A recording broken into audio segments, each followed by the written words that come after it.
Hi అండి, నమస్తే. నేను మీ తేజ్ని. ఈరోజు మిరపకాయ బజ్జీలు ఎలా ప్రిపేర్ చేయాలో చూద్దాం. బజ్జీలు అంటే ఎవరికి ఇష్టం ఉండవండి, అందరికీ చాలా ఇష్టం కదా. ఇవి టేస్టీగా బాగా క్రిస్పీగా రావాలంటే ఎలా ప్రిపేర్ చేయాలో చూద్దాము.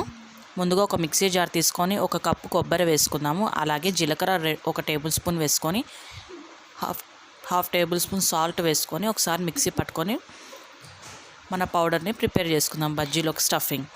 ఇప్పుడు మిరపకాయలు బాగా వాష్ చేసుకొని ఇలా తీసుకొని కాస్త ముందర కట్ చేసుకోవాలండి. ఎందుకంటే అలా వేయడం వల్ల బజ్జీ వేసినప్పుడు పగలకోకుండా ఉంటాయంట. ఇలా ఉండి ఇప్పుడు మిర్చి కూడా ఇలా మధ్యలో అంతా కట్ చేసి ఇందులో ఉన్న సీడ్స్ కూడా అన్నీ తీసేసుకోండి. అలా అన్ని మిరపకాయలకి కట్ చేసుకున్న తర్వాత మనం ఇందాక మిక్సీ పట్టుకున్న పౌడర్ని ఇందులోకి స్టఫింగ్ పక్కన పెట్టుకుందాం.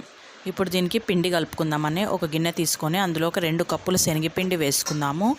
అలాగే 1 టేబుల్ స్పూన్ సోడా పొడి, 2 టేబుల్ స్పూన్ల సాల్ట్ వేసి పిండిని బాగా గట్టిగా కలుపుకోవాలి. ఇలా వీడియోలో చూపించిన విధంగా పిండిని బాగా తడుపుకున్న తర్వాత స్టవ్ ఆన్ చేసి ప్యాన్ పెట్టి ఆయిల్ డీప్ ఫ్రైకి సరిపడా ఆయిల్ వేసుకొని ఆయిల్ బాగా ఎక్కాక సిమ్లో పెట్టుకోవాలి. ఎప్పుడైనా బజ్జీలు బాగా మనకి ఆయిల్లో డీప్ ఫ్రై అవుతాయి సిమ్లో పెట్టుకోవడం వల్ల.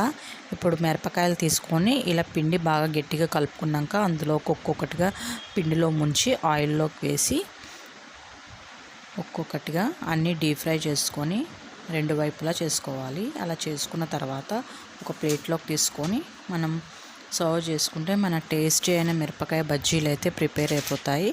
ఇంకా మిగిలిన మిరపకాయలతో కూడా ఇలానే చేసుకోవాలి. బజ్జీలు బాగా కాలిన తర్వాత ప్లేట్లో తీసుకుంటాం కదండి, అందులోకి మనము స్టఫింగ్ చేసుకోవచ్చు.